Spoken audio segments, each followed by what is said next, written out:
Hey, this is Corey Allen, the Alley Train, and you're listening to the Sheriff Podcast. Don't miss another episode. You play to win, I play to fight. Let's drop the midnight samurais. Welcome, everybody, to an exclusive episode of The Sheriff. Guys, today I am blessed again to have another one of my idols in front of me right now. Now, this gentleman has definitely had a path that I really admire, and I know the listeners want to know all about. Ladies and gentlemen, my guest today covered Major League Baseball, the NBA, two different Olympics. He was an all-star for TSN, and of course, we all know him as an all-star on Hockey Night in Canada, ladies and gentlemen. Without further ado, my new friend, Mr. David Amber. How are you doing today, my friend? Sean, that's the nicest intro I've ever had on any podcast or radio appearance I've ever had. So thank you. Very kind to you. And it's good to be here with one of the all-time tough guys in hockey. So I'm glad to share the screen with you. Well, I really appreciate that, man, especially coming from you. Like I mentioned, like I've looked up to you for a while, David, and there's a bunch of reasons why. And I can't wait to get into it, buddy, because I'm a big history buff. I love the big characters. And to be honest with you, man, I want to go to the beginning. Now, through my research, I saw that you're a Toronto man. I am. But where in the T-Dot are you from, David? All right. Well, I grew up right in the city in an area called the Annex. You probably, for those, you want some landmarks, really close to the Madison. Everyone talked about going to the Maddie, a little bar, local bar there. When it comes to hockey, I was probably about a 20-minute walk to Maple Leaf Gardens, the old Maple Leaf Gardens on Carlton, or, like sort of 10 minutes by the subway, close to St. Mike's Arena, which is sort of still there. And it's in a state. I used to play hockey there as a kid. So I'm still downtown, not quite in the Annex, but I'm not too far. And my mom still lives in the Annex. So it's great. It's a great community to grow up in. It really is Canada. It embodies Canada, right? Because you have people from all different nationalities. You have immigrants who've just got to the country. You've got people who've been there for 3, 4, 5 generations. You have students, you have old people, you have professionals, you have everything. So it was a lot of fun and really a good flavor of Canada growing up in downtown Toronto. Yeah, I mean, that's awesome, David. Like I've had some experience kind of getting to know the city. Like I'm an East Ender, right? Like I'm a Scarborough guy, right? But like as I've gotten older, I've spent more time in the city, and every time I get down there, like if it's by the lake, or if it's Midtown, or if it's like Yorkville area, like wherever it is, I always just remind myself, like Toronto's a really big, incredible city. Like, yeah, it is. It's amazing. And like I tell people, sorry, go ahead, David. Well, it's funny because, and I know there's a lot of, hate's the wrong word, but there's a lot of kind of eye rolling when the rest of Canada talks about Toronto. But one thing that makes it a really fun and unique spot is it's got something for everyone. It has these great neighborhoods, right? And my mom grew up in Jamaica, came to Canada to be a student in her 20s. And, like if you want to find a Jamaican community, you can find it. You want to find any community you want, Greek, Lebanese, Italian, Chinese. It's got so many different neighborhoods, and it's also very integrated together. So I think it's fantastic, and I'm blessed to grow up here and blessed to be back here. After I went a few different places working and going to school, but it's nice to be back home, and it really is a great city. Well, I feel even more now, man. I didn't know that you were Jamaican. My father's from Trinidad and Tobago, so we're both part West Indian, right? And Trini, huh? Okay, right. Nice. But again, that's appropriate for the T-Dot, right? Like that's appropriate for Toronto because, man, I'm telling you, like my elementary school in Scarborough, David. Like I look at the class picture and I see all the different shades of brown, and the East Indians, the West Indians, like all the different Southeast Asian countries, China, Philippines is a big representative in Scarborough, right? So that's it. We're blessed to be able to know that. And the thing I was going to add to it before, David, was just the fact that I remind people, if Toronto was in the United States of America, we'd be the third biggest city in that country, my man. Right? Yeah, New York, LA, Toronto, because we passed Chicago on the population a few years back, right? And I think people don't think of it that way. Listen, there's so many good great urban centers in Canada, and Toronto's one of them. Like, absolutely. Again, it's got a bit of everything, and it's got a great cultural mix. And I think, it's funny when people kind of go, "Oh man, Toronto." I say, well, don't get angry at Toronto, because so many people have come to Toronto from across Canada, Yes. whether they're coming from New Brunswick or coming from Winnipeg or coming from Vancouver, and they migrate here usually for employment reasons or school reasons. And, some of them then end up calling it home. So when you get angry at, Toronto or Torontonians, you're really getting angry maybe at your own community, because a lot of people from those communities have come to Toronto. So it is a really good, mosaic of cultures and different people. And it's a cool spot. Yes, indeed. So now, David, I'm really excited to get into this, because we're doing the whole Toronto talk right now. I got to talk about your family, man. I'm very intrigued by it. What you just mentioned about your mother, I really want to get into that, because from my research, I learned a lot about your father, and that he was a producer for CBC, and that you, my friend, when you were a young boy, you were like me. You were just a sports fanatic, right? Yeah. So like, I tell me the dynamics of this, man, growing up. All right. Well, first of all, Sean, you've done all your research here. You know more about me than I know about me. But yeah, my dad grew up in Montreal, and like Eastern European background, and Jewish, and met my mom at university. They went to Queen's University. They met there and ended up getting married. And they actually moved out to Africa. My dad was a journalist. Really? And he was a correspondent in Africa. Both my sisters, I have two older sisters. They were both born, one in Ghana and one in Zaire. And then they came to Toronto. They came to Toronto. My father ended up at CBC, and I was born here in Toronto. I'm like the boring, born in Canada guy compared to the rest of my family. And yeah, my dad was an executive producer of news specials at CBC for a number of years, which means he would cover the elections, and he would cover big sporting events, the Olympics, and the referendums, but it was mostly political stuff that he was covering, the Pope's visit and the royal wedding and all sorts of really cool, big major events. So I was exposed to TV as a kid a little bit. So he would come home, he'd tell me about work, and I was like, that sounds exciting. I was always much less into news and much more into sports though. So I did go into sort of the control room in the truck and sort of see how a TV show is put together, live TV, and it was just this incredible dynamic. And it's total chaos, but then on air everything's supposed to be nice and cool, and you wouldn't know the chaos behind the scenes.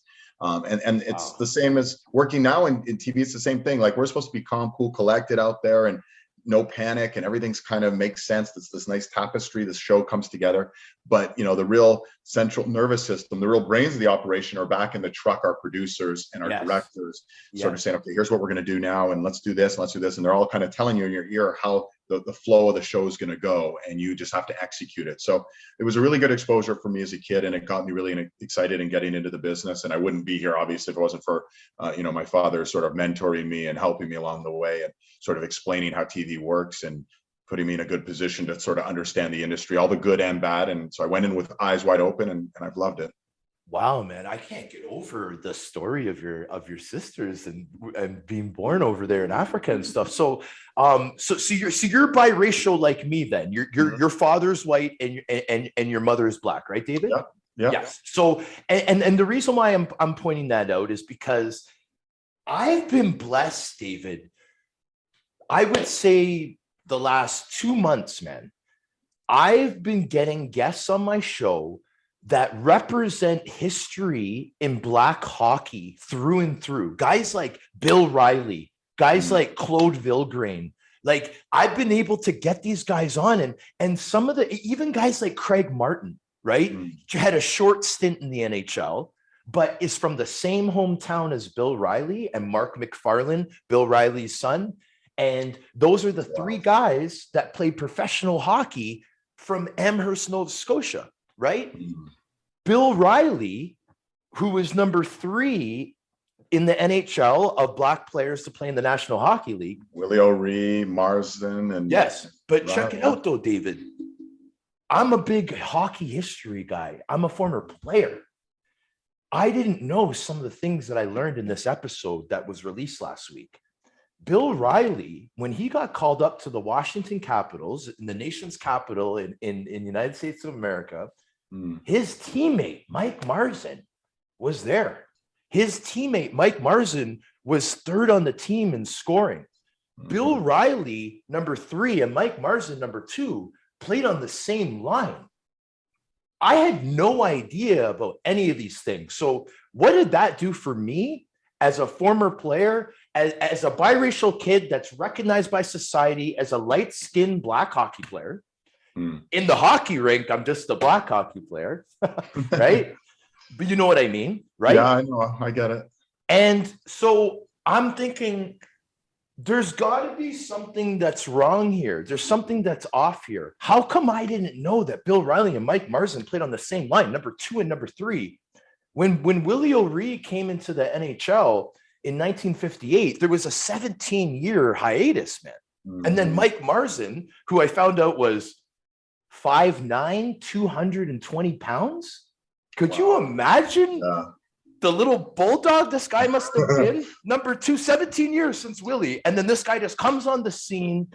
And apparently Bill was telling me how strong he was and his legs. And I'm learning about this. And this is the history of the game, David, right? So I know I've gone on a little bit about this, but I just find that it's important because I almost feel like I have a responsibility now to be pushing this history. People need to know about this. I had Pete Worrell on the show the other day. You should have seen his face light up when I told them how proud Bill Riley was of him being the director of hockey for the Florida Panthers. He almost started crying. He's like, Bill Riley's my idol. I can't believe you're telling me this. And he didn't know a lot of this stuff about Bill either. Did you know all these things that I just mentioned? I knew they were teammates in Washington. It's funny. So I was born in 1971, so I was a little guy when these guys were in the league. But I collected a lot of hockey cards. That's what I spent all my allowance on. When I had a paper route, I'd go and I basically spend my money on hockey cards. And I have a lot of hockey cards. I'm not sure where they all are, but I've got the good ones sort of packed away. But I have a lot of hockey cards, and I remember seeing, Bill Riley's hockey card, and it was in the old Washington Capitals uniform where they used to have those red, white, and blue stars on them. Really cool Capitals, the vintage 1971s where you'd see like Rod Langway or whatever. And I remember, as a little kid, it's one of those things, representation matters, because when you see something like that, I'm sure there was kids out there who saw you, Sean, on the ice, whether it was in the AHL or some of the other leagues you were in, and sort of said, well, wow, I look like him, and if he's out there doing it, I can do it too, right? And I think that's so important.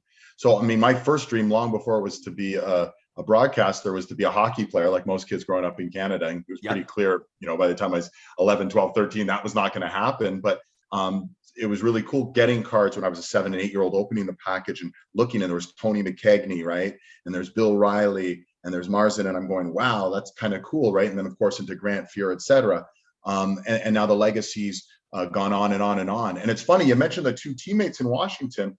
I remember a really cool situation back in, I guess it would have been the late 90s, where we had 4 black players on the Atlanta Thrashers at one time, which, they ended up moving to Winnipeg. But it was just like, wow, you almost have a line of guys, black players on the same team, and they could be a line out there, which would be just exceptional and cool. And obviously what we hope for, Sean, is there comes the day where we're not having to single out guys, and we're not talking about 17-year gaps. Like you mentioned, Peter Worrell, moving up the executive ranks. I can't wait till we get to a day where there's a GM, coaches, a head coach, hopefully as well, owners, and we start, cutting through those thresholds and say it's the norm, because hockey should reflect what society is. Society has people from all different walks of life, all different shades of brown, as you mentioned, and they should all be part of the game, included, feel welcomed, and also to go out there, earn their spots, and be given those opportunities and feel comfortable in that environment. So that's what we're all looking for.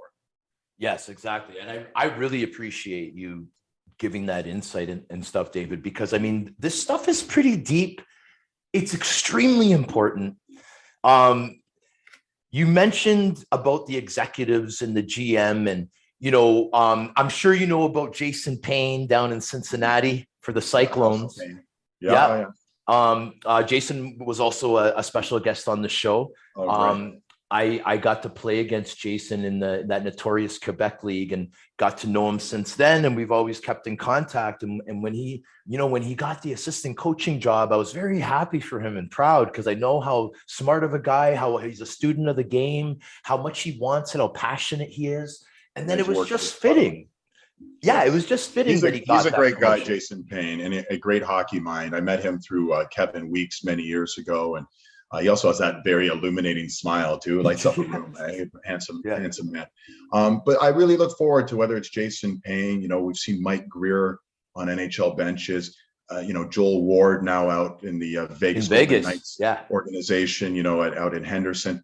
It's not gonna. It's coming soon because there's just a lot of players. There's a lot of great minds out there. There's a lot of guys who put in the time, paid the price, and have put in their dues. And it's just a matter of getting those initial opportunities and having some level of success, and then the doors will fly right open. So I'm hopeful this is a sooner. You know, I'd love to come back on your show in 2 years, and we're not talking about, well, hopefully this will happen. We're saying, hey, how about these 3 NHL coaches? You know, who are you know, not from the cookie cutter. You know, old boys club. They're guys that are maybe younger, new age guys who, you know, have had to really work hard to get these doors open, but they're open and they're doing really well. That would be a great conversation to have down the road. 100%. And again, like I really appreciate this because I do feel now that I've created this platform, not created, but now that I have this platform, David, I feel a responsibility because there's a movement right now that I know you've seen it too. It's been the last few years with hockey inclusion, with the HDA starting, hockey is for everyone, hockey player of color movement. There's all these little things that are happening. There's an organization in Scarborough, Seaside Hockey, run by Kirk Brooks and others, and Anthony Stewart is closely involved. Yes. And that's a program that it doesn't matter how much your parents make. It doesn't matter what color your skin is. It doesn't matter what area of the GTA you're from. You can go to Malvern Arena, to Commander Park Arena. You can get equipment that you may not be able to afford, and you can play the game that you see on TV and that you see all these people watching Saturday night. Who is this David Amber guy they're watching? I'm going to play that game too, right? And they have that opportunity now. It's so important. It's funny you mentioned Malvern. I was there last night. My son had what night is it? I was there yesterday afternoon. My son had a GTHL playoff game there at the Malvern, the community center there in Scarborough. Really? It's you know what? It's great. The things Anthony Stewart are doing, his group, Hockey Equality, is so important, right? Because there's just an underrepresented group, and there's a lot of barriers to entering hockey, and we see how how prohibitive it is just based on the costs. Both the cost, stands in the way for so many people, and then some of the environmental issues, scare some people. I've talked to other parents who go, I'm not sure I want to get my son or daughter involved because I want them to feel comfortable. I don't want them to feel, worried or excluded or bullied or whatever. So we got to work on that. That's something that's a work in progress. It's getting better and better. Anthony's going out and he's talking to the masses, and he's bringing in young kids into the game and young families, and sort of making sure that they're in a comfortable space and an inclusive space. And I think having these sort of conversations with all the kids, and not waiting till an incident happens and then rounding up everyone, said something bad happened, let's talk about it. It's letting them learn ahead of time why we treat everyone with respect, why we treat everyone equally. And these are life lessons. These aren't hockey lessons. These are lessons you can apply to hockey, but they're life lessons. And I think it's such an important message that he and his group are sharing with everyone right now. 100%. And just so you know, this is separate from any plan of how the show is going to go. I'm so vested in this topic, and I find that it's so important, David, that I'm just kind of flowing with it right now. Another thing that I wanted to talk to you about to do with this is everything you just said is absolutely correct. Now, we're talking about things changing. Parents not being worried that their kids have to be in these uncomfortable situations like you just mentioned, right? So now, what is one way that a former player that is a former Black player that does have NHL experience, that started a hockey podcast, what's one thing that he can do? What I've realized is what I mentioned the last 2 months, David. One thing I can do is I can celebrate the history of the game. Because I know that when I was younger and I watched Toronto Maple Leafs play the Edmonton Oilers and saw Mr. George Larocque, Mr. Anson Carter, and Mr. Mike Greer all in the same game at the same time. David, I was so inspired that I don't think anything could have stopped me, right? So now, as a former player, I didn't even know these things about Bill Riley. There's people that probably don't even know who Bill Riley is.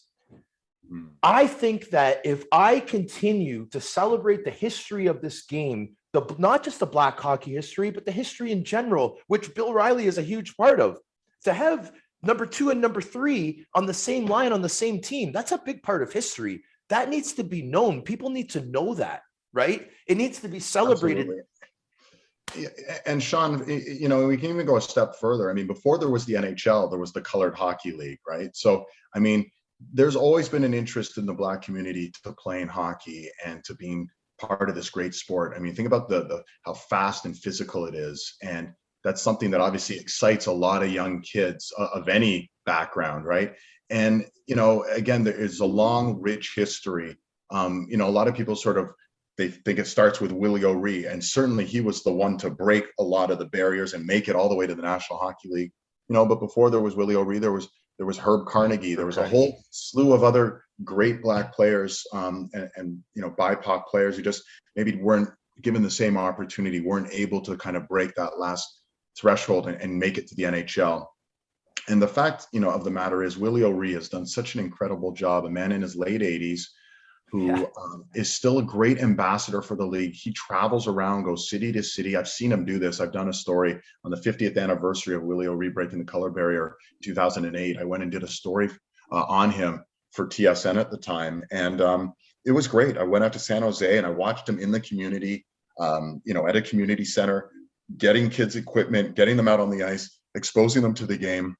And they were falling in love with the game. And he kept saying, you know, and a lot of the kids were looking around and I think they had doubts, right? Because they're like, I don't see a lot of kids who necessarily look like me. I'm not sure if I fit in. And he kept saying, you know, if you think you can, you can. And if you think you can't, you're right. Meaning, if you're not going to allow yourself to dream big the way you dreamed big after seeing those guys on the Oilers, you're going to end your dream before it starts. And he said, trust me, this is a dream that's available to everyone. This is something you could be a part of. So he's done such a great job growing the game. And you could argue, you know, Will O'Ree's been one of the greatest ambassadors that the league and the game have ever seen, because he goes out to these places where there isn't a lot of hockey exposure and he brings the game to them.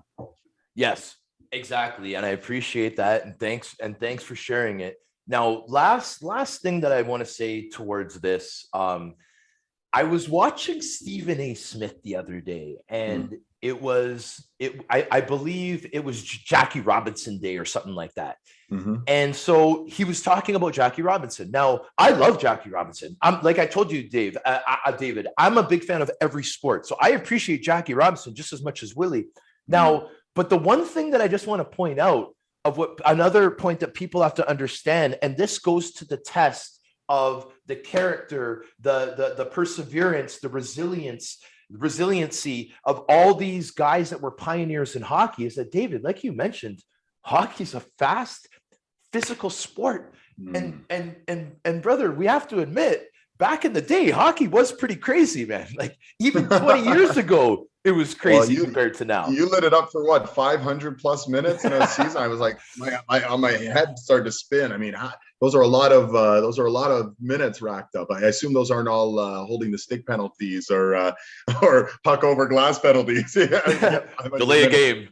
Yeah, delay a game. But yeah, so I mean, Bill Riley did outline how much he had to do the physical part because of what he looked like. He outlined that he had to fight the tough guy on every team. The tough guy on the other team would come after him. And I'm talking about a guy that would just sit on the bench. Could there be one or two of those guys on every team still?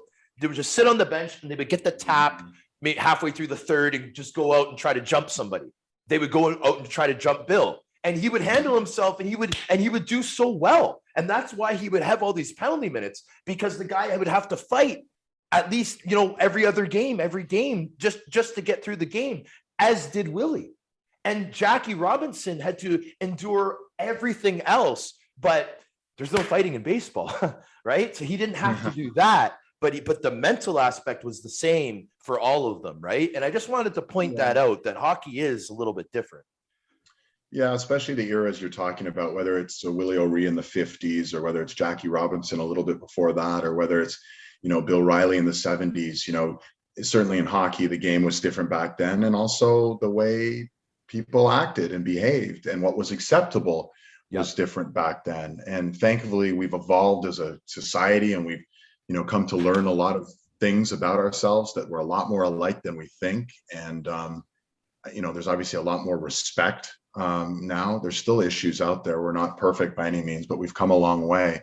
But what I love to see now is how the level of skill, when you look at some of the young players of color in the league, whether it's Keandre Miller with the Rangers and, Seth Jones in Chicago. Duclair's doing good in Florida too, eh? Pardon me? Anthony Duclair's doing really good. Anthony Duclair, a 30-goal scorer. I mean, this is the thing. We've just seen so many guys being able to come in based just on sheer skill. It hasn't been, we're bringing you in just to be this tough person. We also respect that you can play the game so well. So it's been so nice to see. And, the game keeps evolving, and the opportunities, it's taken a long time, but the opportunities are growing now. And again, I look forward to a day where it's just, we don't have to sit back and on these podcasts have these types of conversations, because it's just the norm. Yes. And in order for us to get there, we got to make the noise. We got to create the awareness, and from awareness always leads to action. That's what I've learned. So I am watching it. So I wanted to get into McGill days, man. When I saw you went to McGill, I was pretty pumped up. I lived in the Ile de Montréal for a couple of years. What a great city, hey? Do you speak French, Dave? No. In fact, I wanted a translator from Ile de Montreal. Very little. I took French all through high school in my actually first year of university, and I dropped it after that because I saw that it was not going so well. But Montreal is a fantastic city. I mean, what I love about it, it's like a taste of Europe. You're in North America still, but just the culture there is phenomenal, and the restaurants, and the people have a joie de vivre about their day there, and I loved it. I loved going there as a student, and nothing but good things to say about Montreal, and nothing but good things to say about McGill. Now, the reason why the COVID is so high in Quebec, man. It's because of that European culture of the double kiss, and you know what I mean? Like they're very, very touchy-feely. Like it's very, very European experience over there. And for people that have never been there, I'm like, man, Quebec City's like going to Europe. You know what I'm saying? Yeah, it is. It's going to be now with the double fist pump now with COVID. But yeah, no, you're right. But that's what makes it fun and unique, right? Like there's nowhere else you can go, until you travel out to France or Italy or Spain or one of the old country, really, that you're going to get that sort of European feel. Not just the culture, but the architecture, and people sitting in outside cafe with their espresso and their little dog on their side. And you're just like, wow, like I could be in France right now. I'm in Montreal, but it feels like I could be in France. Yeah. It's really fun. It's just such a cool, unique cultural spot we have here in Canada. It's amazing. 100%. So I wanted to congratulate you because you have a lot of your education record is very cool. I loved how you went to McGill. Obviously, you got your degree there, but then you went to Syracuse. You went to Syracuse University. That's really cool, David, man. Yeah, Orange. The Orange, and it was fun, and they were really, it's one of the best experiences of going to a big U.S. school is, the football and the basketball. For some reason, they didn't have an NCAA hockey program, which was too bad because I think that would have been a perfect place, Syracuse, New York, and just a few hours south of Montreal. But it was great, and the years I was there, I was only there for a year and a half doing a quick program in broadcast journalism. But the football team was very good, led by a guy named Donovan McNabb. I know you're a big sports enthusiast, so he ended up being a great quarterback for the Philadelphia Eagles. Marvin Harrison was there. He's a Hall of Fame wide receiver. Won a Super Bowl, obviously, with the Indianapolis Colts, and the basketball team too. They made it all the way to the final in the March Madness. They went all the way. They lost to Kentucky in the final, but they made it all the way to the final when I was there. So it was a great time to be there. And yeah, the reason I went there is just what I did at McGill didn't relate at all to getting into broadcasting. And by about my third year at McGill, I was like, I really want to get into sports broadcasting, so I felt I better go back to school for it. So I went to Syracuse, and it really helped pave the way for me.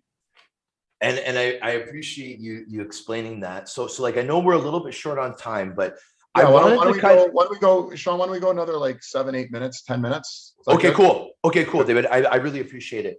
So I really wanted to outline, I guess the best way to say it, David, is like right now with the positions that you do, one could say that's trying to get into the field. I want to eventually be like that guy, do what he's doing, Hockey Night in Canada, probably the most important. I think that's the most important show in Canadian history. I think it's a show that people probably care about the most, right? Yeah, And it's undoubtedly the history of it, and people care, and that's actually what makes it so cool to be part of it. Listen, I consider it, first of all, an incredible privilege, but above and beyond that, I also go, wow, there's a bit of a responsibility here when I look at the history of the show and what it's meant to so many people. I mean, I can only speak to me. When I was a little kid and it was Saturday night, it used to be 8 o'clock. There didn't used to be 7 o'clock, 10 o'clock. It was just one game at 8 o'clock. It'd always be a Leaf game, way back in the day in the late 70s and early 80s. And I was just like sitting there looking at my watch. All right, it's 7:05, it's 7:10, it's 7, and just so excited. And I remember as a little kid, because there were 8 o'clock starts, I'd have to go to bed after the second period, which drove me bonkers. But it's been such an iconic television show, and I think you hit it on the head, Sean. People are really passionate about it. They're invested emotionally.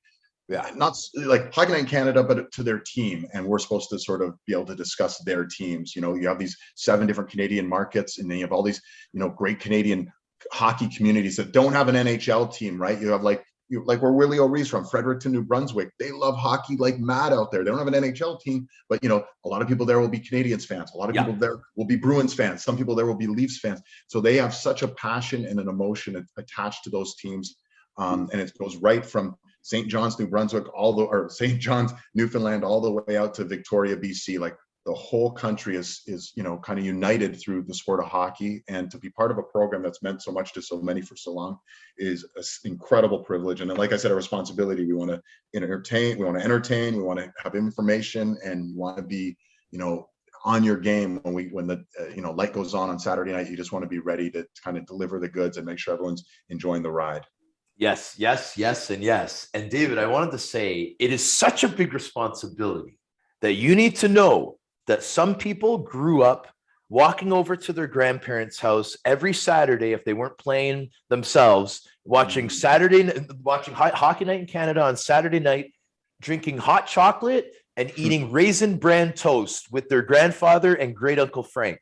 That's you. That's me. That's how I grew up, right? Awesome. So awesome. Now you're the man for that, bro. And it is a big responsibility, but I also want to say thank you, because I appreciate the great job that you do. You're so entertaining, you're so informative, and you make it really cool. And I think that's the best thing about it. Well, that, first of all, I appreciate that, Sean. And I'm listening, a very small cog in the whole wheel. And we really have a great team there. And again, I think people care about what we're talking about. Yeah. And we recognize the amount of interest and passion in the show. And I think, it lends itself to helping unite communities in many respects too. Ron McLean goes out every Monday, something we call Rogers Hometown Hockey, and they go into small hockey communities and they really intermingle with the fans, and they're rubbing elbows, and they're able to really hear these great hockey stories and really put a personal face and a name to them. And I think that's so important, because they're not just professional hockey players. Everyone has a background story, and as someone who played professional hockey like you did, how tough it is.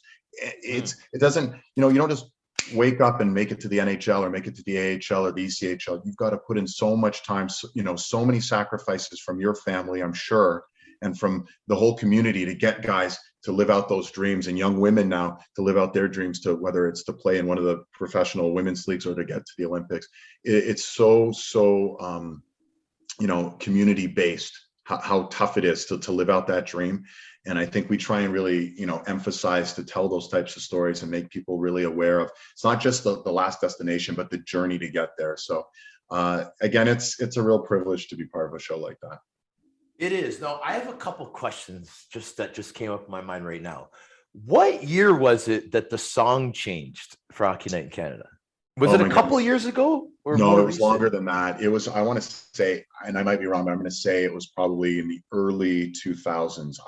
I was working. No. From da-da-da-da-da, Oh, I know what you're da-da-da, talking to the about. The one Hockey that's Night in Canada. now. Yeah, well, what happened was there was the woman, and I don't, her name escapes me, who wrote that, da da da na na, the Hockey Night in Canada theme. She wanted to be paid the royalties for that song, and it Oh, being with CBC and being a public company, they couldn't shell out. I believe she wanted $1 million. It'd be really hard to say to taxpayers, "Hey, we're going to spend $1 million of your tax dollars to keep this song on a Saturday night," even though it was such a huge part of the show. So wow. I was at, I wasn't at Hockey Night when this happened, but TSN went and anteed up the money. And now, if you ever watch TSN games, they have the Hockey Night in Canada theme. So it's a Really? interesting So situation. TSN Yeah, coughed it up. TSN, as a private company, they were able to spend the money how they wanted to Yeah. spend the money. Had Hockey Night in Canada's rights been owned by Rogers, who owns them now, who I work for, I'm sure they would have probably said, "Okay, sure, we'll pay the money and we'll keep that song." But at the time, it being a public company, a government company, they weren't going to be able to spend the money to keep the song. So it was kind of one of those damned if you do, damned if you don't things, because people were really upset about it. But at the same time, they would have been more upset to have gone and spent, $1 million of taxpayers' dollars to keep the song. So the song resides elsewhere, and then we have the SATURDAY song, which I think some people have caught on to, and it's Yeah, I'm used to it now. yeah, it's growing on me. It's growing on me. But yeah, I miss the old song too. I'll be honest with you. Like, that was what I grew up with. So the nostalgia of that, remembering the voices, the Danny Gallivan and the Bob Cole and all those voices as I was growing up, and da-da-da-na-na, it was like the anthem, right? You might be brushing your teeth, or you might be eating an apple in the kitchen. All of a sudden you hear that song and you're like, oh, you run it over to the TV set, like it's starting. And Yeah. it's a great part of our youth. Hey, Sean, like, it's something that just brings you back to when you were a little boy and heading to your grandpa's place and Frank's and getting ready for what would be a fun night. And that's what it's about, man. It's about the family getting together and still enjoying those moments. And hopefully we'll have some more of that come playoff time. Yep. Canadian culture, right? Mm-hmm. Watching Exactly. hockey on Saturday nights Mm-hmm. with David Amber. So now, yeah, no, but for real, that's Canadian culture right now. Yeah, And it will be for a long time.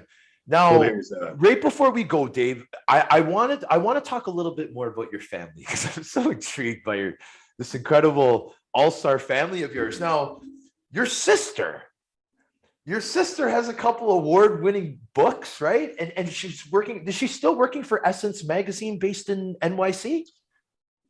I have two sisters. I have one who lives in Toronto. She's not a writer. Her name's Jillian, and my sister Janine, who lives in New York. Yes. She's actually writing a book as we speak, a third book. And she used to work for Essence. She used to write a number of really interesting human interest articles for Essence Magazine. If you're not familiar with Essence Magazine, some of your audience might not be. It's like a Black woman's Cosmo, basically. Yeah. And she's a really great and brilliant journalist, a fantastic writer. And she's working on a book as we speak. So if you ever want to sort of follow her career, or you need more information about some of the work she's done, she has a website, and she also is on Twitter at Janine Amber, JeAnnNine Amber, so AMBER. You can find her. Go online, and her career, honestly, it's pretty impressive, everything she's been able to do.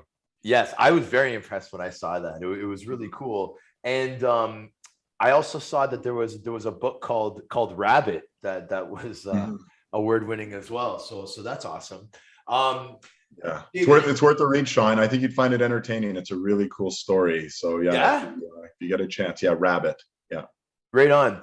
So now, also before we go, I didn't have a chance. Like I was on the edge of my seat listening to your story, so I didn't even want to even come close to interrupting. But the whole hockey card thing, David, that's pretty cool, man. I'm the same way. I still have the case.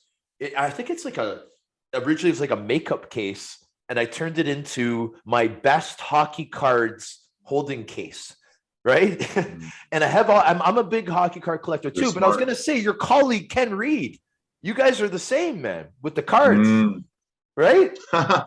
Well, Ken's a lot smarter than I am, because when I collected cards as a kid, I collected them and then I kind of just scattered them on the floor, or was, pulling out marker. I was doing, I was a little kid. And to this day, I mean, my wife, my kids laugh at me because I have 3 Gretzky rookie cards, but they're not worth a thing because the corners are all messed up. Like the blue back, the 1978, 79 O-Pee-Chee, where it's like the blue background and Gretzky's kind of turned to the side. It's his rookie season. I have 3 Gretzky rookies. I have 9 Mike Bossy, the late Mike Bossy, who just left us. One of the all-time greatest God players. bless his soul. 9, yeah, yeah, exactly. I have 9 Bossy rookies, but again, I didn't collect the cards the way kids, 10 years after me collected them, where they get the cards out of the pack, they Plastic. yeah, and they didn't touch them, they didn't look at them, they just kind of waited until I had a Hall of Fame career, and then they're selling them for hundreds of thousands of dollars. So it's funny. My kids are like, "You're so dumb." I'm like, "Yeah, I am pretty dumb." But did you ever have the binders though, with there were like 9 spots and? It's funny. I have all my best cards are in those binders now, but now, is again after they were in a box, like in my mom's basement for a number of years. So unfortunately, I once brought the Gretzky rookies to a card dealership, and the guy kind of gave me this like, "Oh boy, it's too bad you have these 3 Gretzky rookies, but they're not in good shape at all," which is unfortunate. But you know what? Again, my love of the game wasn't about trying to make money on it. It was just I love looking memorabilia, at the seeing the guys, reading the back, chewing the horrible gum. I did it like most kids did back then. They're put them in their bike spokes, throwing them against the wall, and it didn't become sort of this entrepreneurial thing till many years after that, I think. Yeah, man. I was in it for the love too, man. I didn't care about any of that stuff. I did it just to read the information and because there was no internet, Dave. You know what I mean? Of course. You didn't That's how have you found out. That's how you Facebook found out where the guy was from, Yeah. what his hobbies were, what his hometown was. Like you didn't have all this information. Right now, it's like, oh, who? And you just click a couple buttons and you have the person's whole background. Google them. We grew up. When I was at university, we didn't even have the internet, right? Like I was in university, and that's how old I am now. I was in university in the early 90s, is sort of before the internet got up and running. You'd have to go to the library and like get into an encyclopedia. You get ready if you're writing a paper or something. You'd have to go in the the Dewey Decimal System in the library and get on the microfiche. I mean, it's like a whole new. It's crazy how quick technology's gone. But yeah, it was a completely different era. And you're right, to get to know my favorite hockey player was Daryl Sittler growing up. To really know about Daryl Sittler, I'd get the cards, I'd be reading them back. Oh, this is where he's from, and here are his stats over the last few years. And it was great. It was literally, like you said, it was a way to get information on the players. There you go, buddy. David Amber, I'm putting you on the spot. Will you come back for a part 2, my friend? Yeah, let's do it. Let's absolutely do it. Listen, it's a great conversation. I love what you're doing. You're bringing a lot of awareness. You have great enthusiasm and excitement. So yeah, I'd love to come back. Awesome, buddy. I really appreciate that. I know the listeners must have just loved this, man. We got so many emails when we were saying that we were going to do the recording and stuff, and a lot of people are looking forward to this. You have a lot of fans, my man. So a lot of people want to know, but they're like, I hope he picks his brain. I hope he asks him a million questions. Well, listen, Sean, I've enjoyed it, and I look forward to coming back. It's a really exciting time for us because the playoffs, Stanley Cup playoffs are the best time of year. That first round, to me, it's one of the greatest, times to be a sports fan, certainly a hockey fan, because what's funny? We're going to have 8 teams in the East, all over 100 points make the playoffs. Isn't that incredible? Yeah, a lot of them with these Stanley Cup aspirations. You're going to have a bunch of really good teams go home after the first round because there's so many good teams. The parity in the league now, there's 10, 11 teams that could win the Stanley Cup, and you wouldn't be, super shocked, right? And a number of those teams are going to go home in the first round. So it's going to be a really exciting come beginning of May when things get started. Awesome, buddy. It's a very exciting time. It's very exciting to have Mr. David Amber on my show, and I'm ecstatic, buddy. I want to thank you again for coming on. I want to thank the listeners for tuning in to another episode of The Sheriff featuring special guest, Mr. David Amber. We're going to sign off here, guys. Woo!